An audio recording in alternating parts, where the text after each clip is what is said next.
한국인들 60% 이상이 호감을 느끼고 있는 프란치스코 교황의 한국 방문이 하루 앞으로 다가왔습니다. 교황이 방문지 곳곳에서 어떤 메시지를 내놓을지 관심이 모아지는 가운데 특히 세월호 유가족들과의 만남이 주목되고 있습니다. 오늘 주요 뉴스들 정리해 보도록 하겠습니다. 황준호 뉴스 취재팀장 나와 있습니다. 어서 오십시오. 예. 먼저 교황 내일 방한하는데요. 일정부터 정리를 해볼까요? 예, 교황은 내일 오전 10시 30분 성남 서울공항에 도착하면서 4박 5일 동안의 방한 일정을 시작합니다. 교황이 닷새 동안 참석하는 공식 행사만도 16건에 이르고 또 이동 거리는 약 1000km라고 합니다. 주요 일정을 날짜별로 살펴보겠습니다. 첫날인 내일은 오후 3시 30분쯤에 청와대에서 준비한 공식 환영식에 참석해서 박근혜 대통령을 만나게 됩니다. 그리고 다음 날, 이튿날에는 이번 교황 일정에서 가장 주목을 받고 있는 세월호 유가족들과의 만남이 있습니다. 대전 월드컵 경기장에서 교황이 집전하는 성모 승천 대축일 미사 후에 유가족들과의 만남이 진행될 예정입니다. 그리고 3일째 16일에는 광화문 광장에서 순교자 124위의 시복식을 집전하고 또 충북 음성에 있는 꽃동네도 방문합니다. 17일에는 충남 서산에 있는 천주교 순교 성지인 해미 성지를 찾게 됩니다.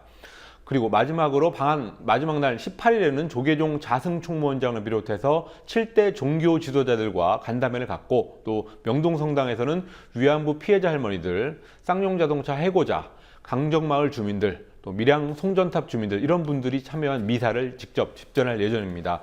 4박 5일이면 교황 일정으로 상당히 긴 시간인데요. 한국의 여러 가지 문제와 갈등을 대표하는 주민들을 만나서 과연 어떤 얘기를 내놓을지 궁금한 상황입니다. 네. 그리고요, 그 삼성 이건희 회장 입원한 지 곧 100일이 다 돼갑니다. 오늘 그 건강 상태와 관련된 설명이 나왔어요? 건강 상태와 관련된 설명이 2달 만에 나왔습니다. 삼성그룹 미래전략실의 이준 커뮤니케이션 팀장이 6월 18일 설명한 이후 2달 가까이 경과를 지켜본 결과 여러 가지로 상당히 호전되고 있다고 말했습니다. 그렇지만 프라이버시 문제도 있고 또 다른 오해를 일으킬 수 있다는 이유 때문에 구체적인 병세와 치료법은 설명하지 않았습니다. 최근에 삼성 측은 이 회장이 일반 병실에서 치료를 받고 있고 의사소통이 가능하지는 않지만 중요한 사안에 대해서 말을 하면 약간의 반응을 내놓는다라고 설명을 해왔습니다. 그렇지만 5월 10일, 쓰러진 날이 5월 10일인데요. 5월 10일부터 100일 가까이 의사소통도 못할 정도의 그런 상황이 계속되면서 여러 가지 추측과 소문 이런 것들이 도는 것은 어쩔 수 없어 보입니다. 다만 보안이 워낙 철저한 것도 있고 또 관리의 삼성이라고 하는데 다르게 보면은 언론 관리의 삼성이라서 언론 관리를 워낙 잘해서 언론들은 삼성의 공식 설명만을 받아쓰고 있는 실정입니다. 네.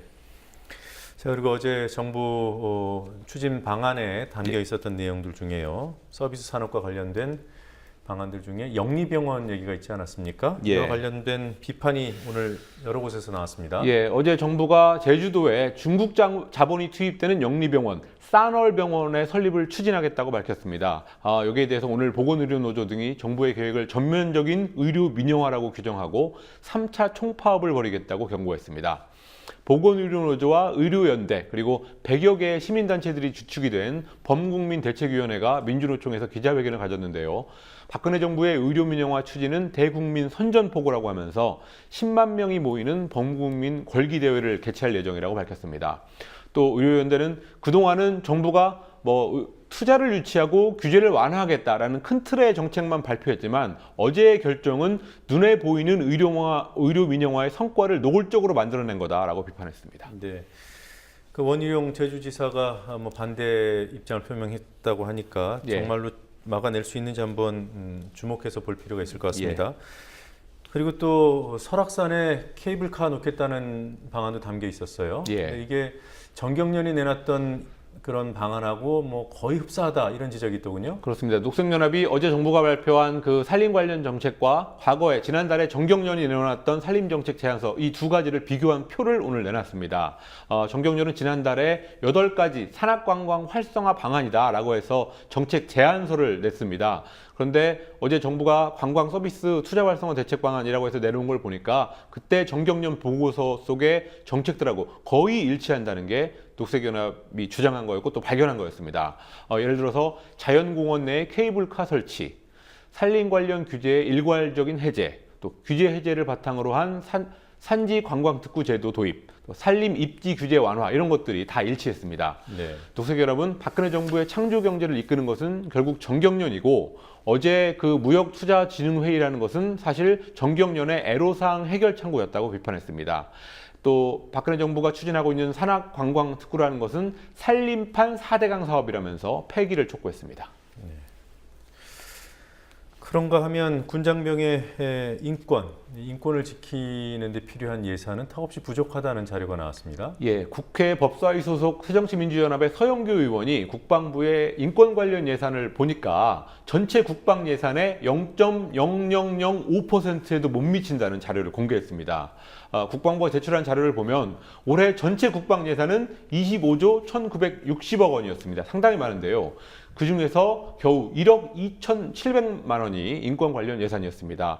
60만 장병을 고려하면 턱없이 부족한 예산인데요. 제가 계산을 해보니까 1년에 1인당 211원어치의 예산이, 인권 예산이 책정된 셈이었습니다. 211원.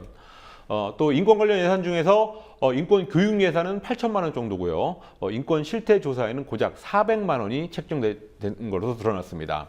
그리고 2009년과 2013년 두 해의 국방 예산 증가를 비교하니까 전체 국방 예산 증가액은 3조 8,500억 원이었습니다. 그렇지만 인권 예산은 5,600만 원 느는데 그쳤습니다. 그러니까 장병 1인당 인권 관련 예산이 1년에 211원. 그렇습니다. 네. 이게 잘못 적은 거 아니죠? 예, 211원입니다. 네.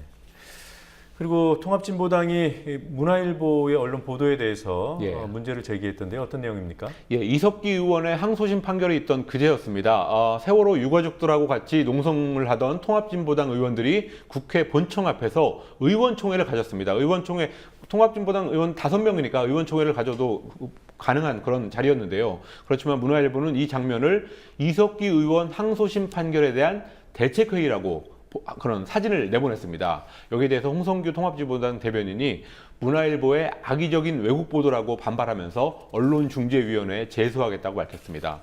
문화일보의 공식 사과가 있을 때까지 문화일보의 취재를 전면 거부하겠다는 입장도 밝혔습니다. 여기에 대해서 문화일보는 의원들이 대화 중에 이석기 의원의 항소심 관련 발언이 있길래 대책회의라고 한 거다라는 군색한 해명을 내놨습니다. 네. 그리고요, 그 한국관광공사 감사로 선임된 잔이윤 씨. 예. 잔이윤 씨를 평가해서 결국 좋은 점수를 받아서 감사가 된 거 아닙니까? 그렇습니다. 친박계 인사들이 뭐 점수를 몰아줬어요? 예, 오늘 민주연합의 조정식 의원이 한국관광공사의 감사 선임 서류심사 집계표를 공개했습니다. 우선 추천위원회 구성에 대한 공정성 문제가 제기됐는데요. 감사 추천위원회의 위원장은 이해주 전 새누리당 의원으로 대표적인 친박계 인사입니다. 또 나머지 추천위원들도 서병수 부산시장의 측근 등 6명이 친박계 인사들로 구성됐습니다. 이런 친박계 의사들은 잔이윤 씨에게 90점, 100점 만점에 90점 이상의 높은 점수를 준 것으로 드러났는데요. 한 추천위원의 경우는 윤 씨에게 99점을 주고 100점 만점에 99점을 주고 나머지 28명의 응시자들한테는 평균 42점을 주는 등 노골적인 점수 몰아주기를 한 것이 드러났습니다. 또 점수를 준 근거도 없었는데요. 평가표에는 경영 경제 지식 항목도 있었고 또 관광 산업에 대한 지식 항목 이렇게 4가지 항목이 있었는데 한 명만 빼고는 그냥 합계 점수만 기재해서 부실 심사 논란이 일고 있습니다. 네. 이럴 거 서류 심사는 왜 했는지 모르겠습니다. 그렇습니다. 예. 네, 오늘 여기까지 듣겠습니다. 수고하셨습니다. 예.